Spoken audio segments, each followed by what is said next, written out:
je voulais le partager un petit peu sur du vide. C'est un truc que j'avais remarqué chez moi il y a longtemps, mais là je le remarque encore un petit peu. En fait, il y a dans notre société, il y a un petit peu bon, peut-être un cliché, c'est que la télévision c'est un peu de la merde et que donc ce qui passe c'est toujours pourri. Bien sûr que c'est un cliché parce qu'il peut y avoir des très bons films, des très bons documentaires, de très bonnes émissions. Moi-même, j'ai pas la télé. Mais quand bien même j'ai regardé une émission de télé entre 2021 et 2022, donc bon, on peut dire techniquement que je la regarde sans la voir. Et, et en fait c'est ça, c'est vrai que moi j'étais môme, je me rendais compte, enfin j'ai eu une période quand j'étais môme où je regardais vachement la télé, puis ensuite pour des raisons pas importantes ça s'est arrêté, et après en grandissant à l'adolescence, j'ai commencé à remarquer que la télé, c'était vraiment pourri en fait. C'est-à-dire enfin, de mon point de vue bien sûr, je suis peut-être une projection, c'est pas grave si je me trompe, mais c'était que les gens étaient faux, les pubs, c'est hallucinant comment les acteurs sont faux. Bon, en même temps, le but c'est pas qu'ils soient vrais forcément, mais tout le monde, c'est des sourires qui sont énergétiquement faux. On voit bien que le niveau de conscience est bas parce que les gens ne se rendent pas compte quand ils font des faux sourires et quand ils font des vrais sourires. Donc ça, c'est aussi intéressant. En général, quand on veut faire un vrai sourire, il faut sourire aussi avec les yeux, par exemple. Voilà, petit truc si vous savez pas. Si vous voulez faire si vous voulez faire semblant de sourire, il faut sourire aussi avec les yeux. Si vous souriez seulement avec la bouche, en général, c'est interprété comme un faux sourire. Aucune importance, je le place, on s'en fout. Et donc voilà, je remarquais ça, je remarquais que donc dans les émissions, la pub, tout ça, le 20h, tout ça c'était faux. En tout cas, c'était vraiment le ressenti que moi j'avais. Et je me dis, mais comment les gens ils font pour regarder ce genre de conneries, quoi. Et puis après, parfois, on rencontre des gens qui discutent peut-être à un bar ou dans un parc, et là c'est un jugement, mais on se dit, putain, mais qu'est-ce qu'ils racontent de la merde. Je veux dire par là que ils racontent des trucs, on sent qu'en fait ils parlent pour parler, qu'ils s'occupent et c'est tout. Et maintenant, c'est pas la première fois donc je le remarque, mais là j'en parle, c'est que j'ai carrément ça à l'intérieur, toujours la même chose, ce qui est à l'extérieur est à l'intérieur, donc c'est rigolo. Mais en fait, la télévision, elle est carrément interne, quoi. Et c'est quoi la télévision interne? C'est le mental, c'est les pensées.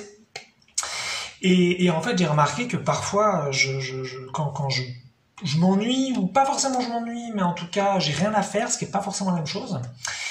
Je peux m'occuper avec des pensées négatives. Et c'est exactement le principe de la télé. C'est-à-dire la télé, c'est bon, on s'emmerde, allez, on va vous mettre des trucs qui servent à rien, on va vous mettre des trucs bien négatifs, bien flippants, qui vont bien vous inquiéter, qui vont bien vous faire penser à des trucs inutiles, alors qu'on pourrait vous parler de plein de belles choses sur la planète, mais non. Et moi, je me rends compte que je fais ça. Je fais ça avec mon mental. C'est-à-dire que j'arrive à ce stade où, j'ai déjà fait des vidéos où j'ai parlé de la mort plusieurs fois, donc j'ai déjà dépassé ce stade plein de fois. Mais il y a quand même plein de parties de moi maintenant qui sont super à l'aise avec la mort, et donc on n'a absolument rien à foutre finalement de se casser de cette planète. Donc théoriquement on devrait penser que je dois être super à l'aise, je devrais pas avoir peur du tout de la vie, puisqu'il y a un cliché un peu spirituel où on dit qu'une fois que vous avez plus peur de la mort, vous avez plus peur de la vie. Ça, c'est pas vrai, hein. Moi, je suis bien placé pour le savoir. On peut avoir très peur de la vie et pas peur de la mort. Donc voilà. Mais je me rends compte que, alors que finalement, il n'y a plus rien d'important, il n'y a plus rien qui compte, ce qui n'est pas forcément positif, mais peu importe. Je vais quand même choisir à un niveau semi-conscient de penser à des choses négatives. Et c'est carrément pour m'occuper, quoi. Moi, je pourrais penser à des choses positives.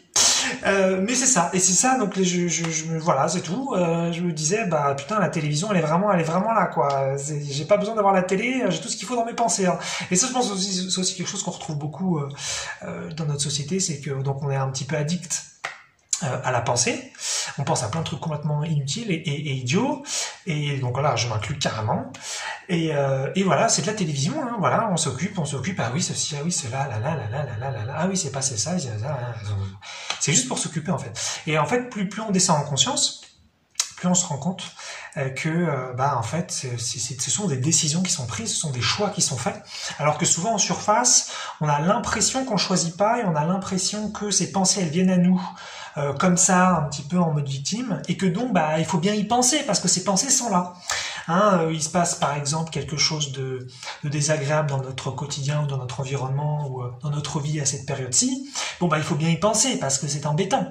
Et en fait, quand on descend plus bas, on se rend compte qu'on choisit vraiment d'y penser. Et non pas qu'il faudrait ne pas y penser et faire comme si c'était pas là, hein, c'est pas ce que je dis, mais je dis juste qu'on pourrait être beaucoup plus efficace, beaucoup plus voilà efficace. Et donc je veux dire, bon, bah, j'y pense juste là, je règle le truc ou je fais ce que je peux, je passe à autre chose. Mais en fait non, il y a une vraie volonté de s'emmerder, il y a une vraie volonté de penser à des choses négatives, il y a une vraie volonté en fait de tourner en rond, et juste de s'emmerder, juste de se faire du mal, ou même sans se faire du mal, juste de s'occuper négativement. Et donc c'est la télé, c'est les discussions dans les bars, ou les discussions que parfois je vois de personnes âgées sur des parcs, je veux dire sur des bancs dans un parc, et où vraiment ils parlent de choses mais ça sert à rien, enfin parfois, il peut parler de choses très très utiles, attention. Mais voilà, et en fait, voilà, comme par hasard, comme d'habitude, on critique l'extérieur, et où c'était à l'intérieur, voilà. Donc la télévision interne, bah, c'est le mental. Et donc l'envie de vide, l'envie de s'emmerder et l'envie de penser à des choses inutiles et désagréables, c'est quelque chose qui est finalement bien profond et bien présent.